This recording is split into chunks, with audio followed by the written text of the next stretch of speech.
என்ன நீங்களும் வேடிக்கையா கேட்குறீங்க? நாங்கள் நாடாளுமன்றத்தில் கூட்டிருந்தோமா? சொல்லுங்க பார்க்கலாம்.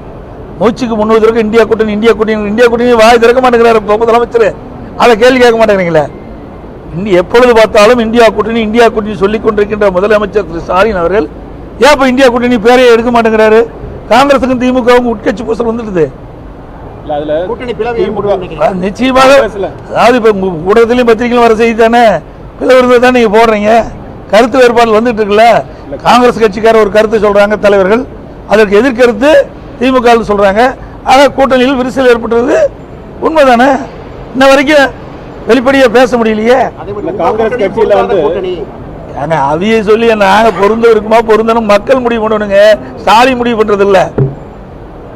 ஒவ்வொரு கட்சியும் அந்தந்த தேர்தல் வருகின்ற பொழுது வெற்றி பெறுவதற்காக அமைக்கப்படுவதுதான் கூட்டணி. எல்லா கட்சியுமே கூட்டணி அமைச்சு தான் போட்டிட்டு இருக்குது. இன்னைக்கு அதிமுகவில் யாரெல்லாம் கூட்டணியில் இடம்பெற்றாங்களோ அது சட்டமன்ற தேர்தல் நாடாளுமன்ற தேர்தலோ அந்த கட்சி தான் திமுகவோட கூட்டணியில் அங்கம் பெற்றது. திமுக கூட்டணியில் எந்தெந்த கட்சியெல்லாம் தேர்தல் நேரத்தில் இடம்பெற்றதோ அந்த கட்சியில் அதிமுக இடம்பெற்றிருக்குது. கால சூழ்நிலைக்கு ஏற்றவாறு அந்தந்த கூட்டணி அமைவது இயல்பு. காங்கிரஸ் கட்சியில ஒரு பிரிவினர் வந்து திமுகவோட அலையன்ஸ் வைக்கணும்னு சொல்றாங்க. இன்னொரு பிரிவினர் டிவி கூட போகலான்னு சொல்றாங்க. ஸோ பெரிய பிளவு ஏற்படுற மாதிரி ஒரு சுச்சுவேஷன் இருக்கு. 1996 இந்த மாதிரி ஒரு சுச்சுவேஷன் வந்து காங்கிரஸ் உடைஞ்ச மாதிரி திரும்ப அதே ஒரு சூழ்நிலை வரும்னு நினைக்கிறீங்களா நீங்க? உங்களுடைய செய்தியெல்லாம் பார்க்கும்போது அப்படித்தானே இருக்குது. இன்னைக்கு காங்கிரஸ் கட்சியுடைய தலைவர்கள் சொல்லுகின்ற கருத்தும் அதற்கு எதிரான கருத்தை திமுக இரண்டாம் கட்ட தலைவர் சொல்லுகின்ற கருத்து அப்படித்தான் இருக்குது. அண்மையில் கூட திருமதி கனிமொழி அவர்கள் டெல்லிக்கு சென்று திரு ராகுல் காந்தி அவர்களை சந்தித்து பேசியிருக்கிறாங்க. ஆக பேசி கூட அதுக்கு கூட தீர்வு காண முடியலையே. அதில் ஒரு கமிட்டி அமைச்சிருந்தாங்க. காங்கிரஸ் கட்சியை சேர்ந்த ஒரு குழு அமைக்கப்பட்டது கூட்டணி பேச்சுவார்த்தைக்கு. இன்னும் அந்த பேச்சுவார்த்தை நடக்கவே இல்லையே. ஜெயிப்பாங்க. தேர்தல் முடிஞ்சது தானே தெரியும் யார் ஜெயிப்பாங்க யார் தோப்பாங்க.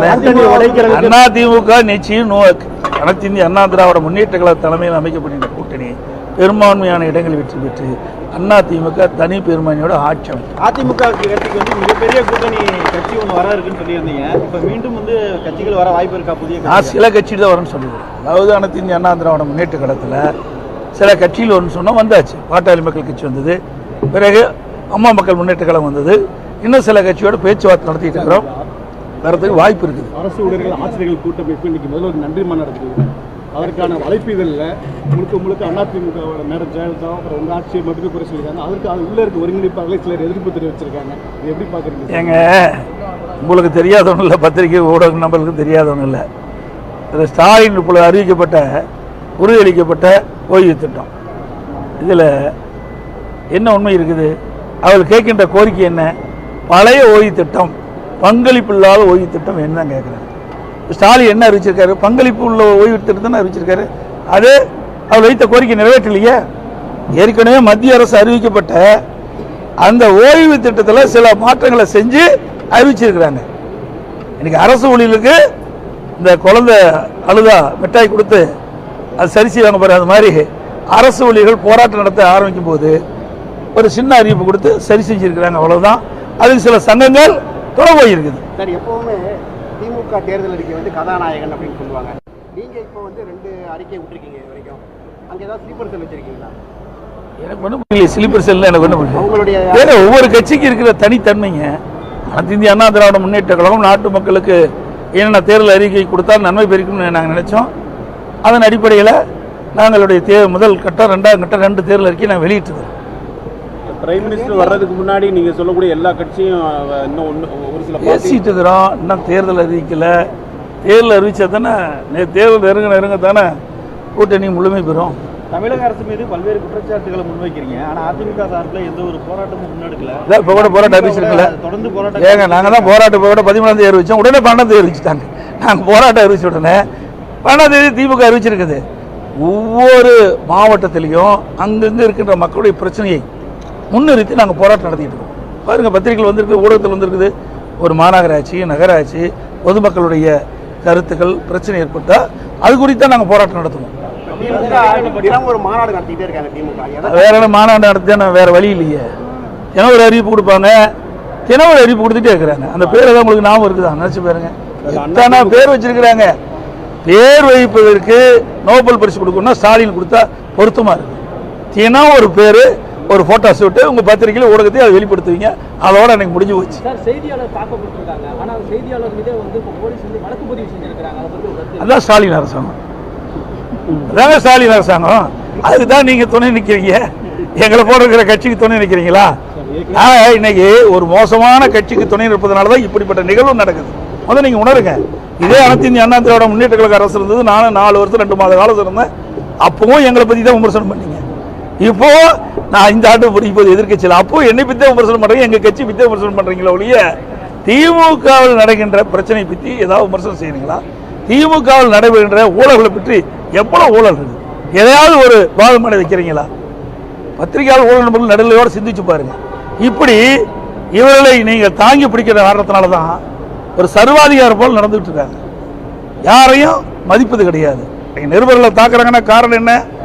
நிருபர்களை தாக்கினா இவங்களுக்கு ஏதாவது பாதிப்பு ஏற்படும் என்று நினைச்சிருந்தா எனவே ஒரு நிருபர்கள் வந்து நாட்டு மக்களுக்கு ஒரு நடுநிலையோடு செய்தி கொண்டு சேருவதுதான் ஊடகத்தின் கடமை. அதை கூட மதிக்கலீங்க. அதுக்கு காரணமே நீங்களே சிந்திச்சு பார்த்து. அது இடைக்கால பட்ஜெட் தான், இன்றைய பட்ஜெட் தானே.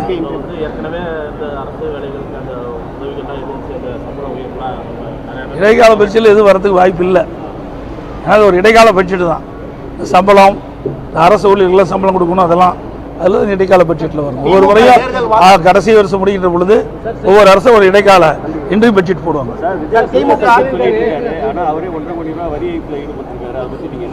நீங்களே சொல்லிட்டீங்க, கேள்வியும் கேட்டீங்க, பதிலும் சொல்லிட்டீங்க. அதனால அவர் ஊழல்வாதி என்பதற்கு அவர் பணம் கட்டுறது சாட்சி. நீங்க நீதிமன்றமே தீர்ப்பு கொடுத்துருது. சார் அவர் எங்க வெளியில் வந்திருக்காரு? ஏதோ ஒரு கட்சி ஆரம்பிச்சாரு, அவ்வளவுதான். ஒரு சம்பவம் நடந்து போச்சு, நடக்க முடியாத ஒரு சம்பவம் நடந்து போச்சு. அந்த சம்பவத்திலிருந்து 72 நாட்கள் வீட்டு விட்டே வரல. இது வரைக்கும் எத்தனையோ கட்சி தலைவர் இருக்கிறாங்க. ஆனால் ஒரு சம்பவம் நடைபெற்ற பிறகு அதை துணிந்து நின்று அதற்குண்டான தீர்வு காணுவதான் ஒரு அரசியல் கட்சியுடைய தலைவருடைய கடமையாக இருக்கும். ஆனால் கட்சி ஆரம்பிச்சுட்டு ஒரு துயரமான சம்பவம் ஏற்பட்ட உடனே 72 நாட்கள் வெளியிலே வரல. ஆஃபீஸை மூடிட்டாங்க 5 நாள். யாருமே கிடையாது. கட்சி இருக்குதா இல்லையாங்கிற நிலை ஏற்பட்டு விட்டது. இதுதான் நிலைமை, தமிழ்நாட்டுடைய நிலைமை. அந்த கட்சியுடைய நிலைமை அதுதான். முதல்வர் தொடர்ச்சியாக கடிதம் தமிழ்நாட்டு நிதி வேணும்னு எழுதியிருக்காரு. பேருக்கு எழுதுதாங்க. ஏங்க நான் தான் ஏற்கனவே சொல்லிட்டேன், 15 ஆண்டு காலம் மத்தியில் ஆட்சி அதிகாரத்தில் இருந்த ஒரே கட்சி திமுக கட்சி தான். திமுக கட்சி தானே அந்த நாடாளுமன்ற உறுப்பினர் தானே மத்தியில் ஆட்சி அதிகாரத்தில் இருந்தாங்க. என்ன திட்டத்தை கொண்டாங்க, எவ்வளோ நிதி கொண்டாந்தாங்க சொல்லுங்க பார்க்கலாம். நாங்கள் வந்து சொல்லியிருக்கோம், நடந்தாய் வாலி காவிரி திட்டம் 14,000 கோடி கொண்டு வந்திருக்கிறோம். அண்ணா திமுக ஆட்சியில் கொடுக்கப்பட்ட கோரிக்கையை மத்திய அரசு ஏற்று அறிவிச்சது. அதை கூட நடைமுறைப்படுத்த மறுக்கிறாங்க.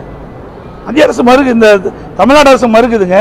இந்த ஆண்டு கூட அந்த நீர்வளத்துறை அமைச்சருடைய அந்த கொள்கை குறிப்பில் இடம்பெற்றிருக்குது. 990 கோடி என்னமோ முதற்கட்டமாக விடுவிக்கப்படுதுன்னு. ஆனால் கிடப்பில் போட்டாங்க. அதுக்கு என்ன காரணம்? அண்ணா திமுக கொண்டு வந்த அண்ணா திமுக தேர்தல் அறிக்கையில் இடம்பெற்று அதிமுக ஆட்சியில் மத்திய அரசிடம் பெறப்பட்ட திட்டமிட்ட ஒரே காரணத்திற்காக முடக்கியிருக்கிறாங்க. இது 14,000 கோடி மத்திய அரசு கொடுத்தது தானே. ஆனால் மத்திய அரசுல எந்த திட்டம் வழின்னு சொல்வதற்கு என்ன காரணம்? 63,000 கோடி தமிழ்நாட்டு மக்களுடைய நலன் கருதி மெட்ராஸ் நீங்கள் சென்னை மாநகரத்தில் போக்குவரத்து நெரிசலை குறைப்பதற்கு 63,000 கோடி கொடுத்தாங்க. போர்ட்டு நிறைய நிதி கொடுத்துருக்குறாங்க. நகாய் திட்டத்துக்கு நிறைய நிதி கொடுத்துருக்குறாங்க. ரயில்வே திட்டத்துக்கு நிறைய கொடுத்தாங்க. ஆனால் இவர்கள் சரியான முறையில் நிலம் எடுத்து கொடுக்காத காரணத்தினால பல திட்டங்கள் முடக்கி இருக்குது. நகாய் ரோடு அதிமுக ஆட்சி இருக்கும்போது 10 சாலைகளுக்கு நாங்கள் வந்து அங்கே அனுமதி வாங்கினோம். கிடப்பிலே போட்டோம். 5 வருஷம் கிடப்பில் கிடக்குது. அதுக்கு தேவையான நடவடிக்கை எடுக்கலைங்க. ஆனால் வேணுமென்னே திட்டமிட்டு மத்திய அரசை குறை சொல்லி இருக்கின்ற ஒரு நிலைமை தான் இன்றைய முதலமைச்சருடைய நிலைமை. அதிமுக நேர்காணலாம் முடிச்சிட்டீங்க, யாருக்கெல்லாம் வாய்ப்பு கிடைக்கும், இப்போ எந்த அடிப்படை வேட்பாளர் அதை எப்படி வெளிப்படையாக சொல்ல முடியும்? அதாவது அதிமுக பொறுத்த வரைக்கும் உழைக்கின்றவர்களுக்கு நிச்சயமாக வாய்ப்பு கிடைக்கும். தற்போது ஹிந்தி திணிப்பு இருக்குதுன்னு சொல்லி நேற்று ஸ்டாலின் பேசியிருக்காரு. என்டிஏ வந்துச்சுன்னா திருப்பி ஹிந்தி வந்துடும் ஒரு மாயத்தோட தான் இருக்கும். ஏங்க ஹிந்தி முத கொண்டு வந்தது யாரு? காங்கிரஸ் ஆட்சி இருக்கு. அப்போ எதிர்த்தது யாரு? திமுக. இன்னைக்கு யாரோட கூட்டணியில் இருக்காங்க? காங்கிரஸோட தான் இருக்கிறாங்க. இவங்க பேசலாமா? யோகி இருக்குதா? சொல்லுங்க பார்க்கலாம். காலத்துக்கு ஏற்றவாறு நடிக்கக்கூடிய கட்சி திமுக கட்சி. திமுக தனது தேர்தல் வாக்குறுதிகளை எவ்வளவு நிறைவேற்றிருக்குன்னு நீங்க நினைக்கிறீங்க? 4 ரூபாய் கூட நிறைவேற்ற முடியல. முக்கியமான திட்டங்கள் எதுவும் நிறைவேற்றலையே. தேர்தல் ஆயத்த மாநாடு நடக்குமா ஸ்டேட் லெவல்ல எலெக்ஷனுக்கு முன்னாடி எல்லா கட்சியும் நடத்துறாங்க அந்த மாதிரி? எங்களெல்லாம் அது மாதிரி இல்லை, அது மாதிரி நடக்கிறதில்ல. இப்போ தேர்தல் வந்து அருமையில் வந்துட்டுது. இன்னும் 1 மாதம் தானுங்க தேர்தல் வர இருக்குதா. நாங்கள் எல்லா இடத்துலையுமே இன்னைக்கு வந்து பார்த்தீங்கன்னா 181 இடத்துல எழுச்சி பயணத்தை முடிச்சோம். 181 சட்டமன்ற தொகுதியில் நானே நேரடியாக போய் எழுச்சி பயணத்தை முடிச்சிருக்கிறேன். வர ஞாயிற்றுக்கிழமை 15ஆம் தேதி பவானி சாகர் சட்டமன்ற தொகுதியில் நான் எழுச்சி பயணம் தொடங்க இருக்கிறேன். அதுக்கு பிறகு